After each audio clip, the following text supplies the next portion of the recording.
Dans un coin oublié du soleil africain, naquit Élie, l'enfant au silence ancien. Sa mère, Maryse, luttait sans épée, sans roi, mais d'amour et de bras, elle traçait leur voie. Elle fut tout la lumière, le pain, le refuge, jusqu'à ce soir funeste où la route devint juge. Alors il partit errant son chemin, avec un sac maigre et la rage dans les mains. Il fut serveur, porteur, vendeur de rien. À chaque pièce, il sculptait son destin. Il apprit à lire l'ombre sur les étals, à écouter les vieux, à saisir le bal. Puis il osa le commerce de sa rédemption. Il bâtit son nom dans la discrétion. La ville l'accueillit comme un fils valeureux. Et bientôt de Chine, il ramena à ses voeux.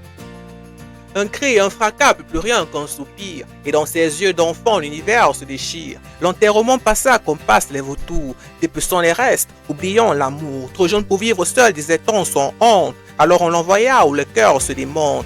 Chez Solange, la sœur, au cœur d'épines, où l'ombre remplaçait les racines. Pas de chambre, juste un matelas défraîchi, entre sacs de maïs et rêves flétris. Chaque aurore, il baillait l'ingratitude, puisait l'eau, lavait dans une servitude, où l'enfant devenait outil, presque rien. Le soir, il priait son Dieu, son lien. Tonton King, gardien des lois iniques, soutenant les coups et les ruses cyniques. Même les matchs du pays, il les regardait seul, comme si le bonheur n'était pas pour sa gueule. Il échoua à l'école non par ignorance, mais parce que sa tête portait trop d'errance. Fatigue, humiliation, nuit sans fin, et le regard vide au bord du matin. L'école c'est fini, dit Solange un beau jour, comme en étant une bougie sans détour. Apprenti perdu chez un vieux dépanneur, puis rejeté encore sans rancune ni pleurs. Buvant le coup de grâce, absurde et brutal, 300 000 francs, un vol sans morale, sans preuve, sans voix, sans défense ni loi. On lui cracha, tu vis grâce à ta mère et pas à moi.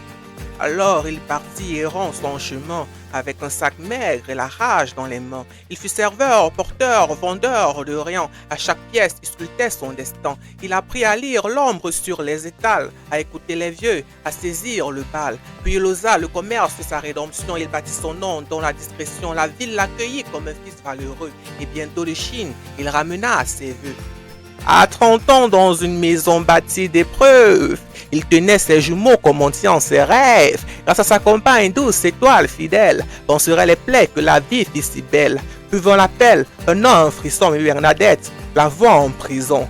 Et là, face à lui, le passé assis, Solange amaigrie, honte au bout du sursis. Elle parla, elle pleura, elle avoua que la haine fut un poison qu'elle buvait en soi, que c'était son fils, le voleur dans l'ombre, et qu'en elle, Maryse vivait comme une tombe. Il ne cria pas, il ne versa rien, le silence son dernier lien. Il partit, mais 2 semaines plus tard, il envoya des vivres, comme on rend un regard. Il paya l'école aux enfants de la haine, sans réclamer justice, sans nourrir de chiennes.